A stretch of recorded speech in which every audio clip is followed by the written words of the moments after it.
firstly, we'll start with the Queen's tour of Australia in 1954. How rare is it for a monarch to spend 2 months in a country? Well, it doesn't happen anymore. Things were very different back in those days. In actual fact, that 2 months in Australia was part of a Commonwealth tour that lasted altogether 6 months, during which the Queen and Prince Philip left their 2 children, as they had then, behind in Malta, which was where they were living at the time. This tour back in 1954 was supposed to have taken place 2 years earlier, but it was only just beginning, of course, when the Queen's father, King George, then tragically died while the Queen and Prince Philip were in Kenya, and they had to come home, obviously. So 2 years later, in 1954, they set off on this mammoth journey, which nowadays simply wouldn't happen, and obviously in the later part of the Queen's reign there were no tours of that magnitude, but this was colossal. And Australia, I suppose, in many ways was the highlight of that tour. The reception for the Queen there was extraordinary. The miles she covered, the number of flights she got on, the number of car journeys she did. By present standards, it's really mind-blowing. I mean, now, you know, they hop on a plane, either a private plane or they fly out clearly first class. It's all done very, very quickly. This tour, a lot of it involved the Royal Yacht Britannia, which is not in use anymore. And it was an opportunity for Australia to see the Queen, clearly, obviously, but for the Queen, I think, to get a real sense at that time of the extraordinary reception that she got and was going to continue getting in all the different parts of the world. And really, over all the years, whatever people think about the royal family, whether they're pro or anti, whichever way they may have voted in any referendums, the level of that popularity on the ground really survived throughout her reign. So that tour set the tone for it very much. And this tour was also post-World War II. What did the Queen represent post-World War II?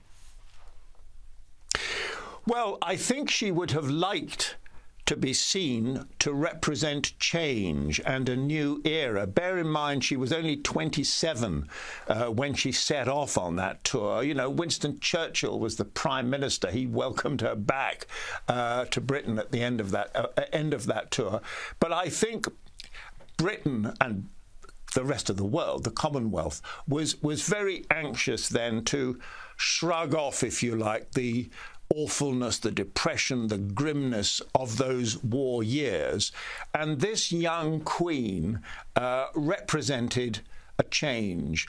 I mean, in Britain, politically, things hadn't changed a lot. You know, we still had very much the same sort of political structure, the same feel about our politicians. But the Queen was very much a breath of fresh air. And I think that tour really set the tone for that. And I think this was her saying to the world, I've arrived, I'm going to be different, I'm more accessible. I mean, her accessibility then, back in the 50s, was nothing as compared to the accessibility that the royal family has striven for since. But nevertheless, it heralded a new era, a new approach by the royals, a new way of being seen, interacting with the public. Let's talk about Charles's history in Australia. Why did the King, or back then he was of course a prince, choose to study here in Australia at the age of 17? Well, Charles had been at a school in Scotland called Gordonston, which was known for its, I suppose to put it mildly, fairly harsh routine. And he is said to have referred to that school as Colditz in kilt. comparing it to famous German prisoner of war camp. There's been a lot of debate about that since. Did he really say that? Was it really as bad as he thought it was? But there is no doubt he had a wretched time at that boarding school in Scotland. He was bullied, he wasn't happy, and it was a very, very tough existence, not dissimilar in many ways to the school that he then went to in Australia, Timbertops. But I think the idea was, A, to broaden his horizons, and B, to get him into a place where he actually would enjoy himself more. And I don't think there's any question that that was the case. I mean, he spent 6 months out there in Australia. He called it the happiest part, or the best part, of his entire education. And I think when he looks back on that, as he has done on several occasions, he would see that visit to Australia as being very, very formative for him. He found himself out there. He was away from the sort of stuffiness of Britain, the whole expectation of the royal family, even then the public attention on them. It was much more private. And it was much more relaxed. I mean, there were moments there he has written about in letters where he did find it pretty tough. But overall, it was a good experience for him. It wasn't an easy trip. He undertook a lot of different expeditions in the blistering heat. He had to climb peaks, spend freezing nights in a sleeping bag, for example. He really got a taste of Australia, didn't he? Yes, he did, and he complained about, we couldn't cook our tinned food because of the risk of bushfires, and, we had to eat cold food. He said his hands got covered in blisters. He was complaining then, and he's he's not averse to complaining about things now. But I think overall, despite those moments when he was tested physically, I think he felt it was a very, very worthwhile experience. And I think it would be fair to say that was the beginning of his lifelong fondness for Australia, which, of course, lasts to this day. Yes, absolutely. Let's talk about Charles and Diana's visit, 1983. This was their first overseas tour together. How were they received down under? Well, Australia went bonkers for Diana, didn't it? I mean, people were talking then about this was the new Beatlemania. If you remember when the Beatles first started, people were screaming and, all of that kind of stuff. They went nuts for Diana. Now, did that cause a problem? And the answer is yes, it almost certainly did. That tour has been depicted most recently in The Crown as being kind of the beginning of the falling apart of Charles and Diana, because Charles was enraged, as it was portrayed in the TV show. He was enraged by the popularity that she attracted to his exclusion, and part of the script is that he shouts, "This is supposed to be my tour."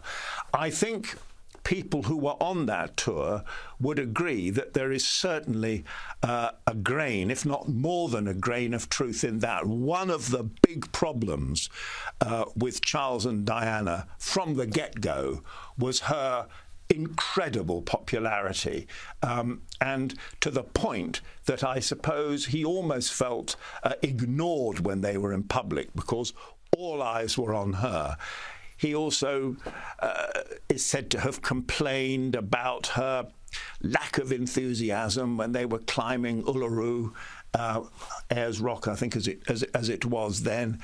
It was very hot and she couldn't make it, and she had to go back, and he complained, and one thing and another. But it was as a lot of royal tours of Australia have been, it was in its way a watershed moment. Their first tour, and it very quickly started to go wrong. And a lot of people will say that it was on that tour that the root of the problem began, as in fact it was to many years later for Harry and Meghan. We want to get to that, to Harry and Meghan shortly, but looking at some of the vision of Charles and Diana, they did have some beautiful moments here in Australia. There's vision of them dancing together, for example, lovely vision of them dancing together. They certainly gave the impression, Tim, that all was okay. Yeah, I mean, as they had to, but when they got home, they went their separate ways. Yes, as I say, it's probably easy now, with the benefit of hindsight, to exaggerate rifts that happened, because we know what happened subsequently with Charles and Diana. And yes, they danced together, they shared moments of affection, but there is no doubt that tour and the attention that Diana got caused a lot of friction. And, well, if that was the case, things just continue to go downhill from there. Not all royals seem to love Australia. Harry and Meghan said that their 2018 visit changed everything. Did Australia break them? No, I don't think Australia broke them. I think they loved Australia, and I think Australia responded to them. Bear in mind, in those very early days of Meghan and Harry, Meghan got an incredible reception from the public, both at home and abroad. She was literally, if Diana had been a breath of fresh air, you can multiply that by 2 for Meghan, for all sorts of reasons. She was seen as a very, very exciting future royal. Well, she was a current royal, but, representing the future of the royal family. The problem with Harry and Meghan's tour of Australia, as far as they were concerned, was that it was a massive success. In Meghan's terms, it was a smash hit. People loved them. Wherever they went, they loved Australia. The trouble was, it didn't get any recognition. When they got back, there were no trumpets, there was no fanfare. They just came back, and as far as palace officials were concerned, hey, it's another royal tour. You did fine. You did a good job. It's what expected of you. And listen, next week you're going to open up a library somewhere in the Midlands of Britain, and it is going to be a bit rainy and wet, and it won't take long, but there you go. So, it gave Meghan a taste of the more glamorous and exciting side of royal life. And I think she and Harry had expected that they would get much more praise and recognition from that tour. And in fact, according to them, all they got was resentment. Meghan wasn't praised for being so popular. The palace machine began actually to resent her. So in the same way that it was a watershed, if you like, for Charles and Diana, so it was for Harry and Meghan. Many royals have done since the Queen visited back in 1954. How reassuring are they for Australians that the monarchy is there for them and that they care? Well, the royal family is acutely aware that in many parts of the Commonwealth, not least Australia, things may change. There's been one referendum, there may very well be another. Who knows, which way it would go. But Australia is very important to the royals because it's close to their hearts. It's a place they like. They enjoy being there. They always have a great visit there. The public responds to them very well. I was with the Queen there in 2011, which was her last visit to Australia, and really it was kind of her last big overseas tour. And the one thing that surprised me, amazed me there, as it did almost every time, I travelled anywhere with the Queen, was the incredible public response. I mean, you get it. 1954, she's a new queen. The war's just over. There were no thoughts of getting rid of the monarchy, and everybody waved flags and shouted hurrah. But society has changed. A lot of things have changed. We're not as deferential as we used to be. But somehow, this woman, and I think she was then 85 years old, just drew the most incredible crowds. I mean, quite extraordinary. And I remember her going down the river in Brisbane on that tour, and the banks of the river being lined with people. When she got off the boat, the place was packed. And you know, that's the pulling power of the royal family. It's whether you like them or not. It's extraordinary, and certainly in all the time that I worked on them, it never ceased to amaze me.